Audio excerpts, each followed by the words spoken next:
All right, deep divers, welcome back to the channel. Don't forget to hit that like button, subscribe, and leave a comment below. Yeah, jump into that conversation. We love hearing from you guys. So Yeah. today we're doing a deep dive on something you guys have been asking about a lot, which is Trump supporters Hmm. and how the political landscape is kind of changing around that whole movement. Yeah. And get this, our insights are coming from someone who you would not expect. Oh, really? Someone who used to be a diehard Trump fan, even dined at Mar-a-Lago, but now he's singing a different tune. Interesting. Tell me more. Okay, so we're talking about Nick Fuentes, the white nationalist figure who was, really in there with the whole Trump movement. Yeah. But he's now calling Trumpism a, quote, cult, and claiming that liberals are right. Wow. So a complete 180. Yeah, pretty much. So Yeah. what makes this shift so significant to you? Well, I think it's really all about the source. When criticism comes from inside the movement, it carries a lot more weight. So it's kind of like a crack in a seemingly solid foundation. It suggests that there might be some fractures or, some shifting dynamics within the far right. Interesting. And what was the straw that broke the camel's back for this guy? Well, it seems like one of the things that really pushed him over the edge was seeing Trump supporters dressing up as garbage at rallies. As garbage. Yeah, like literally wearing trash bags and bins. Wow, what kind of symbolism do you see there? Well, with symbolism, it's always open to interpretation, right? Of course. But this could be like a really twisted way of showing loyalty. Like we're with you even if we're treated like trash. Hmm. Or maybe it's, tapping into this victim mentality. Yeah. Where they're reinforcing this idea that they're the underdogs, the ones being discarded. Oh, wow. So there are lots of ways to look at it. Interesting. And Fuentes also criticized Trump's long, rambling rallies, Yeah. saying that they're a far cry from the, quote, early Trump rallies. Right. He even quoted Trump talking about Hannibal Lecter at these rallies. Oh, what? Yeah. So what's your take on how Trump's messaging has changed over time? Well, that's the million-dollar question, right? Yeah. I mean, his rhetoric has definitely evolved over the years. Okay.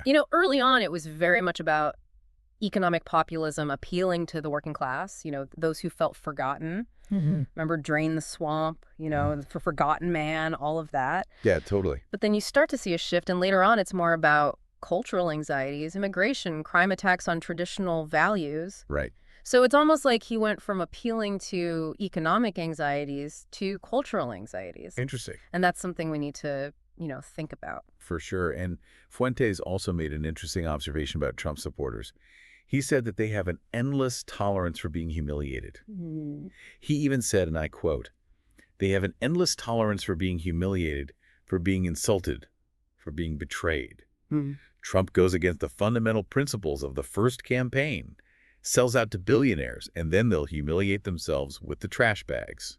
Wow, that's quite a statement. All right, so do you see this kind of blind loyalty in other political movements? Oh, absolutely. Unquestioning loyalty to a leader, even when they contradict themselves, is actually pretty classic. Yeah. In movements with a strong populist or charismatic leader, Okay. you see things like groupthink, where people suppress dissenting views to keep the peace, or the cult of personality that forms around these leaders. It's like the leader becomes more important than the ideas themselves. Right, yeah. It's a little unsettling, to be honest. Yeah, it can be. But before we move on, I think we have to acknowledge the elephant in the room.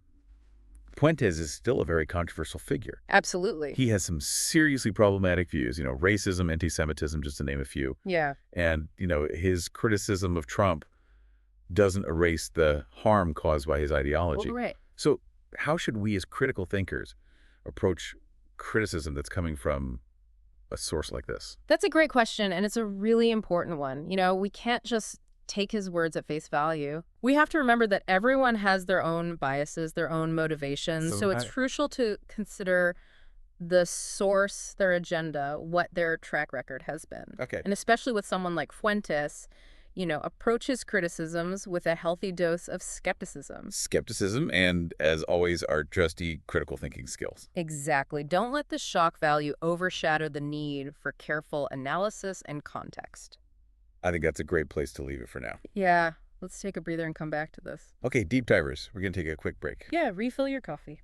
We'll be right back to continue our deep dive into the world of Nick Fuentes and what his critiques could mean for the future of the far right. Stay tuned. We'll be right back. I think, Fuentes' break with Trumpism is kind of like a canary in a coal mine. Yeah. It's a sign that maybe there's some deeper rumblings happening within the far right. So then what's next for this movement? Is this the beginning of like a massive shift or just a blip on the radar? Well, it's always tough to predict the future of any political movement, right? Right. But Fuentes going public with this criticism is definitely significant. Okay. It suggests, a sense of unease, like maybe the movement's at a crossroads. The crossroads. So what paths are we talking about here? Well, one path could lead to further radicalization. Okay. As Trump's influence fades, some of his more extreme followers might double down on their beliefs. Right. They might seek out, even more fringe figures and ideologies. Mm. The other path could be fragmentation. Okay. Without that unifying figure like Trump, the movement could splinter into different factions, Right. each with their own, interpretation of Trumpism, their own vision for the future. So like different bands playing different tunes, but they're all coming from the same genre. Exactly. But then there's also a third possibility, and this is where things get really interesting. All right. Fuentes' criticism could actually be a catalyst for change, an opportunity for the movement to kind of reevaluate its principles and direction. So like a course correction. Yeah. So could we see some people within the movement actually take Fuentes' critique to heart and try to build something new? Something that keeps the core tenets of Trumpism, but ditches the baggage and the really extreme elements. It's definitely possible, to really see which way the wind is blowing. I think we need to pay attention to how other key figures in the movement respond to Fuentes. Yeah. Do they agree with him? Do they dismiss him as an outlier? Their reactions will tell us a lot about what's happening internally and where the potential fault lines are. So it's like we're watching a political drama unfold in real time. Exactly. Who's aligning with whom, and where are those power shifts happening? Exactly. And, keep an eye on the rank and file supporters, too. Right.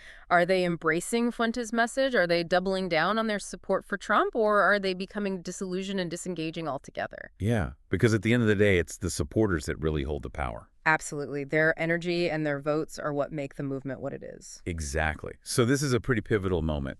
And the choices made by both the leaders and the followers are going to have some major consequences. Very high stakes. This is why we do these deep dives, folks, to understand these movements and how they're shaping our world. Knowledge is power. For sure, especially when it comes to, navigating this crazy political landscape. Absolutely. Speaking of Fuentes, let's not forget, while his critique of Trump is interesting, he's still a very controversial figure. Oh, for sure. His views on race, religion, women are, to put it mildly, abhorrent. Yeah, you can't ignore that. And his criticisms of Trump don't excuse any of that.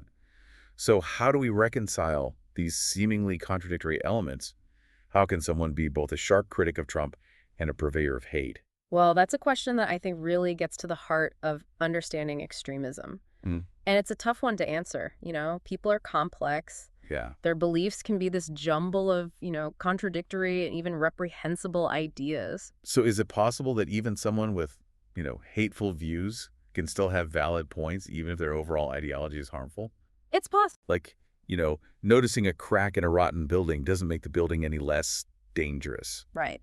But it does show that, maybe it's not as strong as it seems. That's a great analogy. I like that. Yeah, so it highlights the importance of, critical thinking. For sure. We can't let our disgust at someone's hateful views blind us to the potential insights they might offer, even if those insights are unintentional. Absolutely. So we separate the message from the messenger, analyze it carefully, and then decide what to make of it. Exactly. Always question, always analyze, and always be wary of accepting any narrative at face value.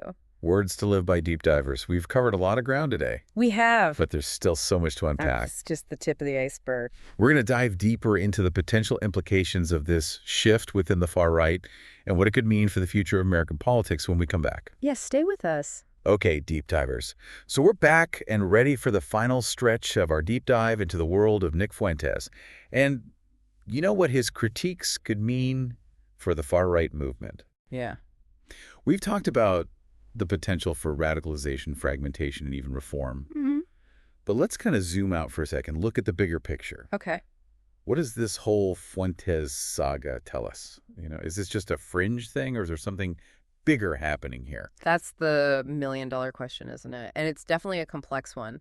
But I think Fuentes' disillusionment with Trump kind of speaks to this broader sense of, frustration and discontent that we're seeing, not just in the U.S., but around the world. Hmm. It's like a feeling that the old ways of doing things, the institutions, they're just not working for everyday people anymore. Right, so people are feeling forgotten, betrayed by those in power. Exactly. And when people feel that way, they become much more susceptible to populist leaders and movements that offer these like simple, appealing solutions to really complicated problems. Right, it's the allure of those "Make America Great Again" type slogans Exactly. that evoke this yearning for a simpler, better past, even if that past never really existed or only benefited a select few. You hit the nail on the head. It's this clash between nostalgia and reality, Yeah. between clinging to an idealized past and grappling with, the messy present.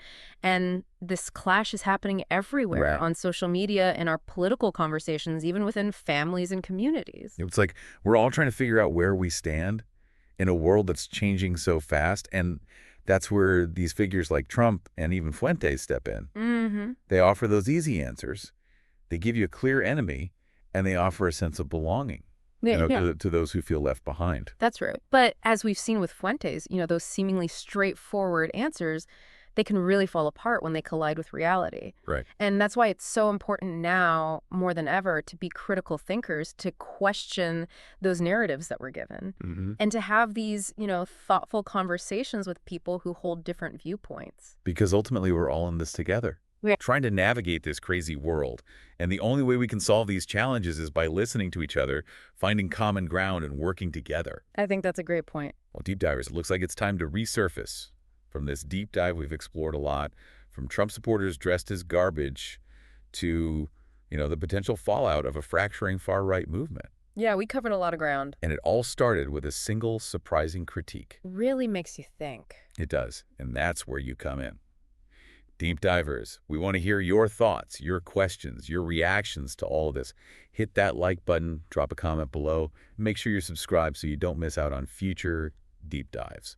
We'll see you next time for another, exploration into this crazy complex world we live in. See you next time. Until then, stay curious, stay informed, and stay engaged. Keep diving deep, everyone. And that's a wrap.